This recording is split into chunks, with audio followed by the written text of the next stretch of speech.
Hola chicos, ¿cómo están? Bueno, hoy vamos a continuar viendo esta manera de estudiar los sistemas de control, los sistemas de medición, cómo se aplican en la vida cotidiana, sobre todo teniendo en cuenta de que tenemos que aplicar tecnología. Para ello vamos a ir a la presentación.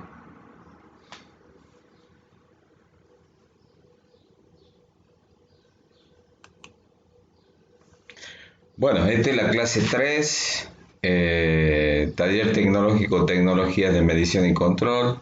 Yo soy el profesor ingeniero zootecnista Fidel Daniel Suárez. Este, y vamos a comenzar diciendo que los sistemas de control son agrupados en tres tipos básicos. Vamos a hablar de los hechos por el hombre.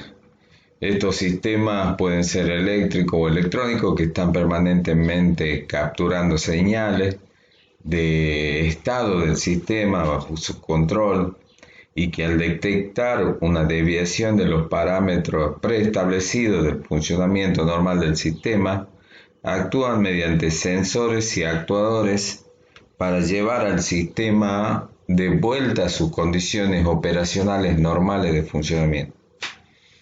Vamos a ver en esta fotografía este esquema de una plancha eléctrica.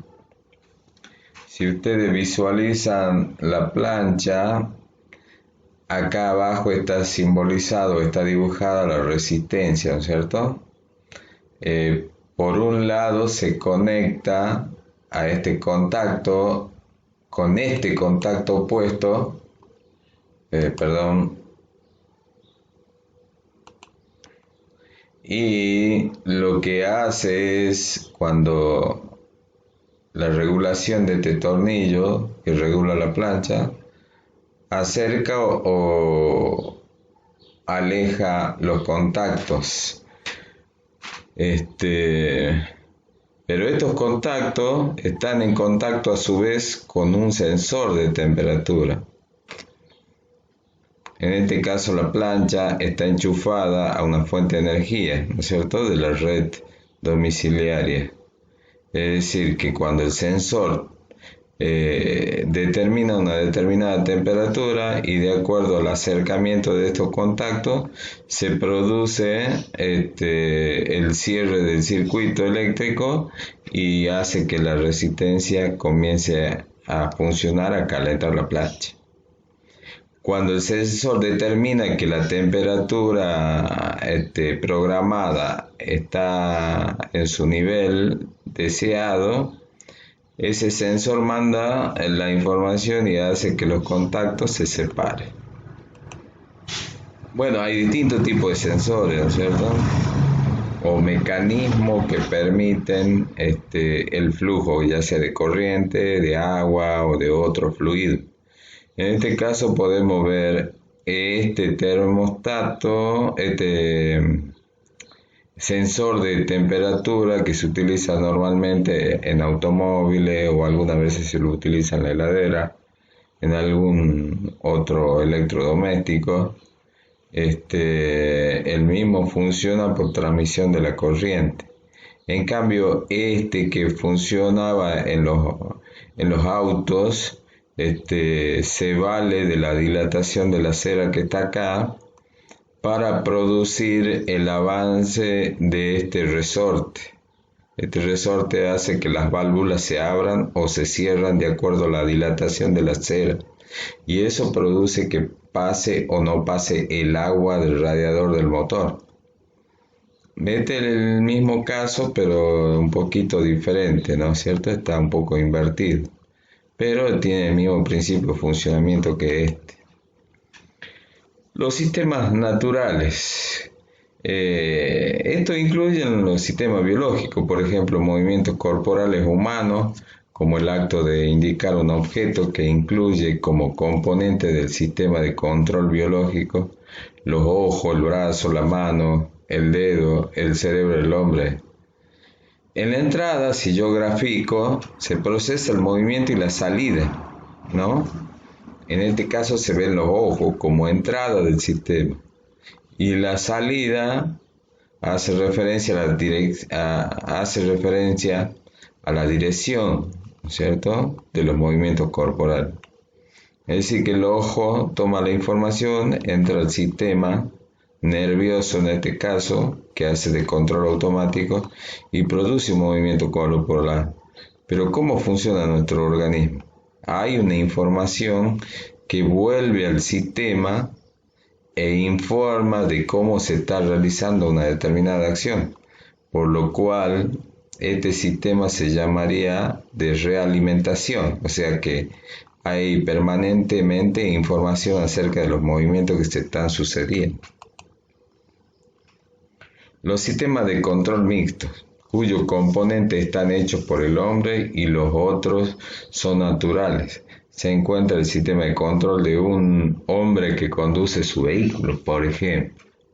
También es análogo o parecido al sistema hombre-máquina, ¿cierto? En este sistema está compuesto por los ojos, las manos, el cerebro y el vehículo.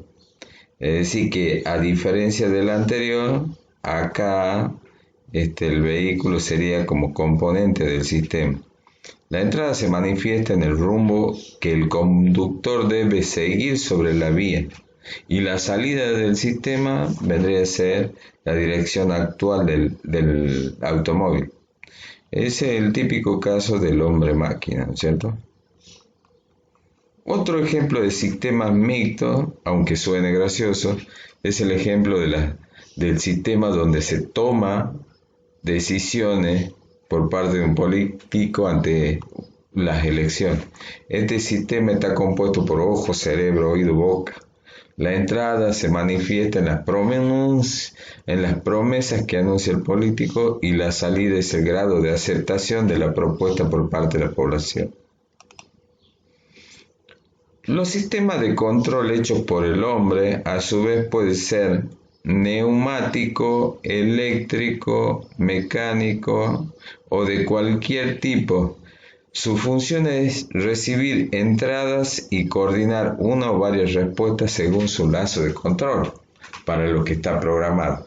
En este sentido, los sistemas de control trabajan como un sistema predictivo y no activo como en el viejo tradicional. Es decir, que ejecutan la solución al problema antes de que empiece a proyectar el proceso. De esta manera, se mejora la eficiencia del proceso, contrarrestando rápidamente los efectos. Los programas a los que me refiero son algoritmos del que se valen los programadores para ciertos tipos de dispositivos, esencialmente electrónicos, en los que hay microcontroladores, es decir, componentes electrónicos llamados así, que graban, leen y ejecutan señales. Son temas que vamos a abordar en las próximas clases. Pero para graficar esto, tenemos este dispositivo que puede ser una pluma, una grúa, que tiene componentes hidráulicos y mecánicos, pero que están asistidos por un sistema informático de electrónica, y por eso es que se ve el cableado con estos puentes de entrada y salida, que tienen interacción con el CPU, es decir, el centro único de proceso, central de proceso único. Entonces, este central de proceso único tiene como componente también una memoria RAM y una memoria ROM. Y a su vez tiene como sistema de medición osciladores, temporizadores, contadores. Estos son temas que lo vamos a ir viendo progresivamente. Los sistemas hidráulicos, mecánicos y neumáticos, aunque pueden existir independientemente unos de otros, en la actualidad son esencialmente asistidos por la electricidad y la electrónica, para que como sistemas puedan funcionar de una manera más óptima y precisa. Acá tenemos el caso de nuestro tractor de la escuela. Este tractor, si ustedes pueden observar, lo habrán visto varias veces en el predio de la escuela, tiene un tablero electrónico. Este tablero electrónico en realidad es un CPU o memoria de computadora que tiene un programa instalado y que coordina todas las funciones básicas del tractor. Es decir, que tiene entrada de la información que le envían todos los sensores de las partes móviles del tractor y tienen salida, es decir, que también manda información de manera o de señal eléctrica para que se produzca la acción de distintos componentes en los distintos lugares del tractor. Un sensor.